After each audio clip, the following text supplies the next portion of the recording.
Yeah, right. Good morning to one and all. Today I am going to discuss about the case 2 in apparent shift. So, what is the case 2 here? When the object is in the rarer medium and observer is in denser medium. So, object is in rarer medium. Sorry, object is in rarer medium. Observer is in denser medium. It is similar to that.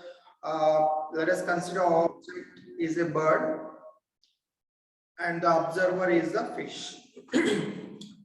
Fish is in water, denser medium, and the bird is in air, that is the rarer medium. So here, if the fish is observing the bird, then what will be the height of the bird from the boundary?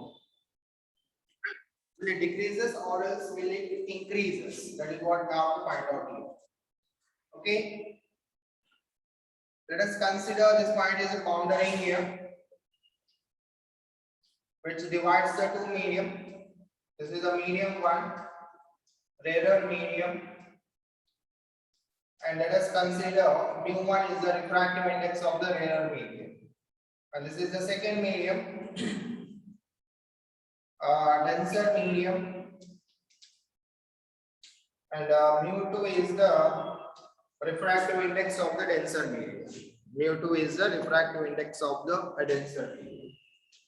And let us consider here an object it is placed. Object is here. So this is the real height of the object from the boundary.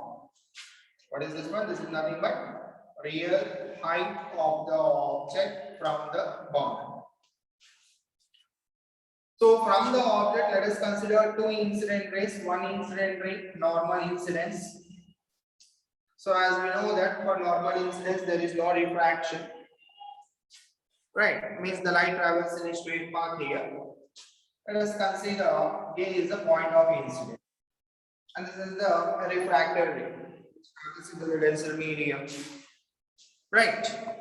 And second one, I am taking the oblique incidence.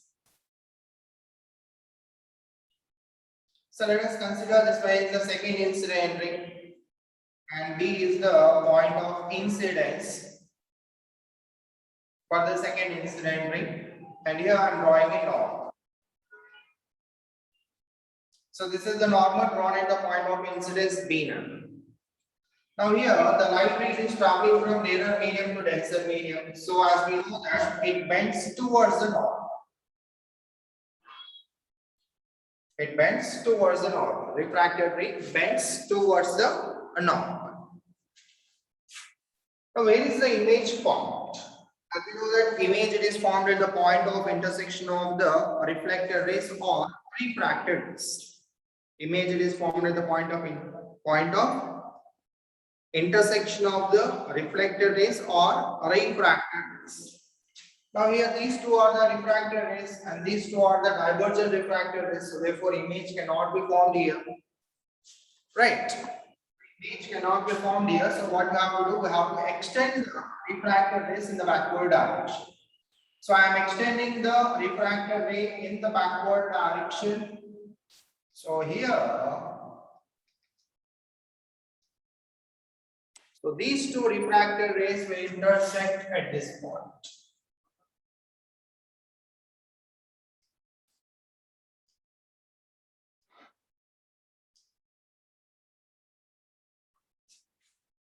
So here the image is formed.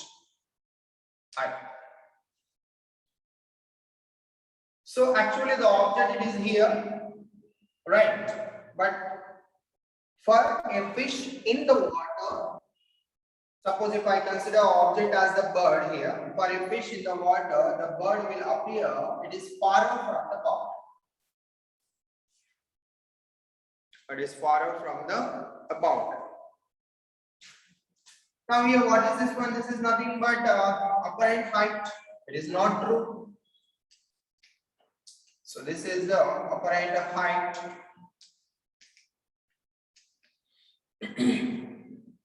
And for example, ఇక్కడ ఒక fish ఉంది అనుకుందాం. If I consider ఇక్కడ ఒక fish ఉంది అనుకుందాం. Water medium denser medium ని నేను వాటర్ గా కన్సిడర్ చేసుకుంటున్నాను. హియర్ యాక్చువల్లీ ద బర్డ్ ఇక్కడ ఉంది అన్నమాట. బర్డ్ ఇక్కడ కానీ ఈ ఫిష్ కి ఈ బర్డ్ రియల్ హైట్ లో కనిపించదు. ఎక్కడ కనిపిస్తున్నాయి? అవే ఫ్రమ్ ద బౌండరీ కనిపిస్తుంది అన్నమాట. అంటే ఇక్కడ ఉన్నట్టు కనిపిస్తూ ఉంటుంది, విచ్ ఇస్ నాట్ ట్రూ. ఏదైతే దూరంగా ఉంది కదా అని బర్డ్ ఈ ఫిష్ ఏం చేస్తుందంటే ఈ బౌండరీ దగ్గరకు వస్తూ ఉంటుంది. ఆ బర్డ్ ఈ ఫిష్ కి ఎలా కనిపిస్తున్నా ఇంకా చాలా దూరంలో ఉన్నట్టు కనిపిస్తూ ఉంటుంది. సో అందువల్ల ఏమవుతుందంటే ఈ ఫిష్ కొద్దిగా బౌండరీ దగ్గరకు వచ్చేస్తున్నాయి. So that is the chance to catch the fish for a bird, right? Okay, now here we have to calculate what is the apparent height. The apparent height value find out చేయాలి. And also we have to find out what is the apparent shift. అంటే ఇక్కడ ఉండే object ఇక్కడ కనిపిస్తుంది కాబట్టి we have to find out what is the apparent shift. So OI is nothing but apparent shift.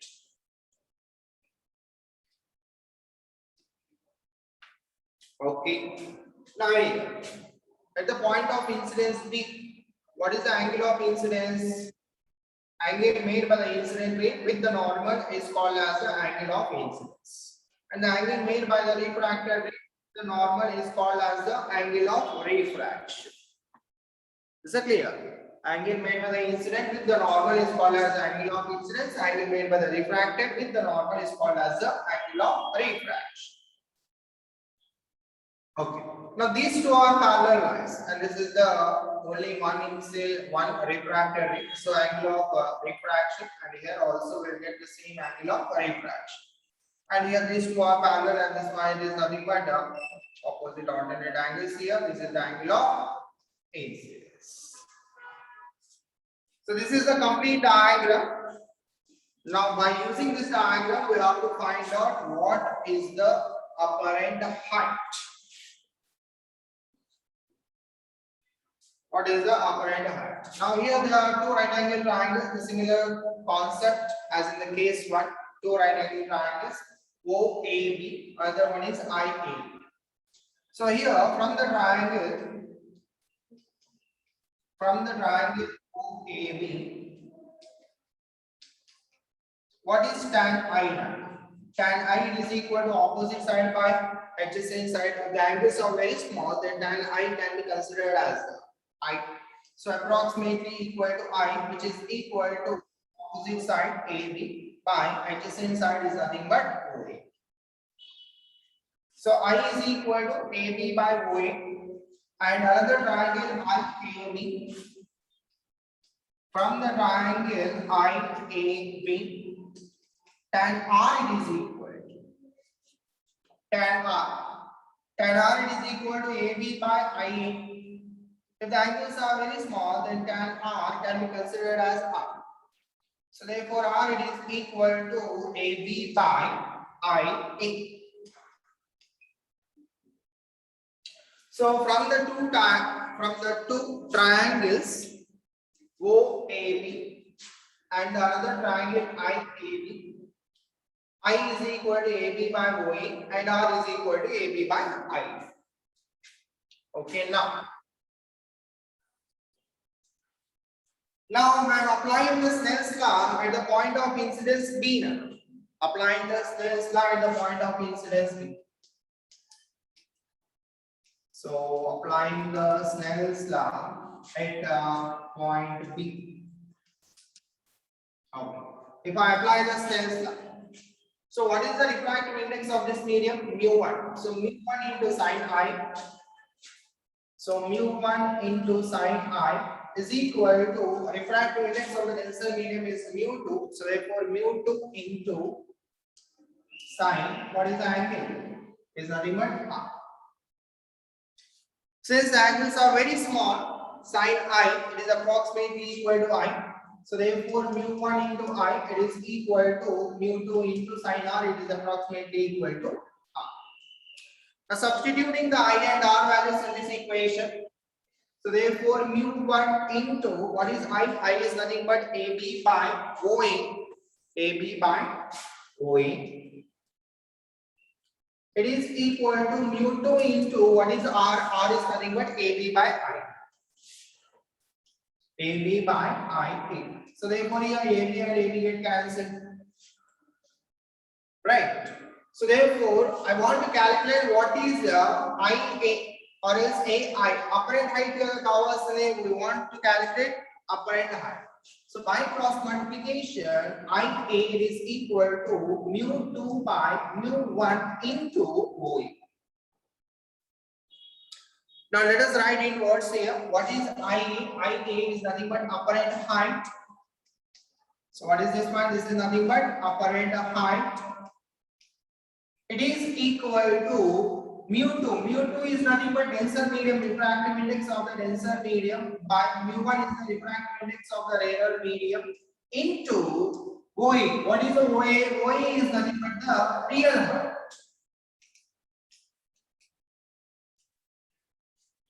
So this is the general formula to calculate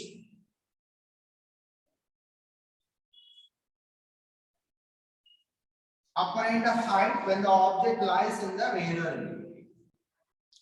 When the object lies in the rarer medium, lies in the rarer medium, observer is in the denser medium. Always remember, apparent height, it is always greater than real height. Apparent height, it is always greater than real height. The point good way. Is that clear? Apparent height, it is always greater than real height. My apparent height versus real height comparison just contain any red light how many times it is mu times. Refractive index of the denser medium times. Suppose if I consider rarer medium as the air medium. So here let mu r it is equal to 1. That is air medium. Rarer medium I am considering as the rarer medium as the air medium. And here let mu d is equal to mu. That is the refractive index of the denser medium. Then what is the apparent height here? So apparent height, it is equal to mu d is nothing but mu and mu r is equal to 1. So therefore mu times of real height.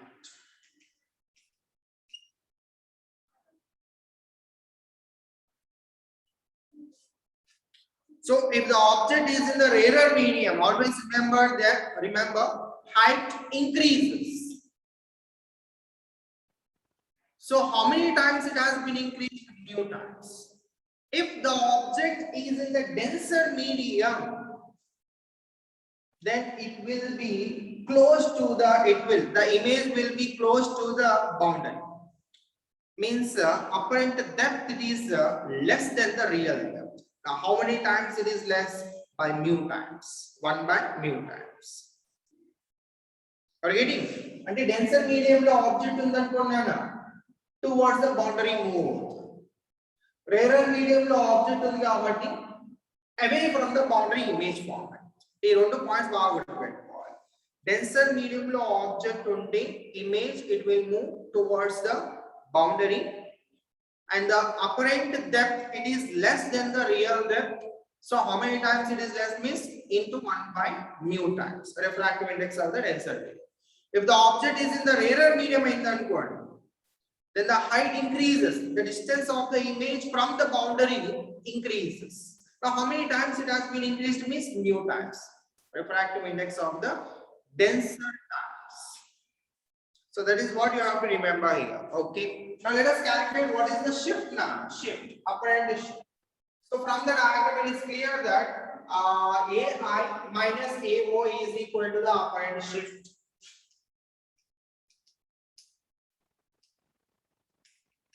So apparent shift here, OI, it is equal to AI minus A. AI minus A. Now what is AI? AI is nothing but mu2 by mu1 into AO. So therefore here I am writing here itself. So therefore mu2 by mu1 into AO or OA. Right? AO minus AO. So taking common of AO here, the operand shift will be, taking common of AO, operand shift will be mu2 by, what is mu2? Mu2, right? mu2 by mu1 minus 1. So therefore finally what is the operand shift formula?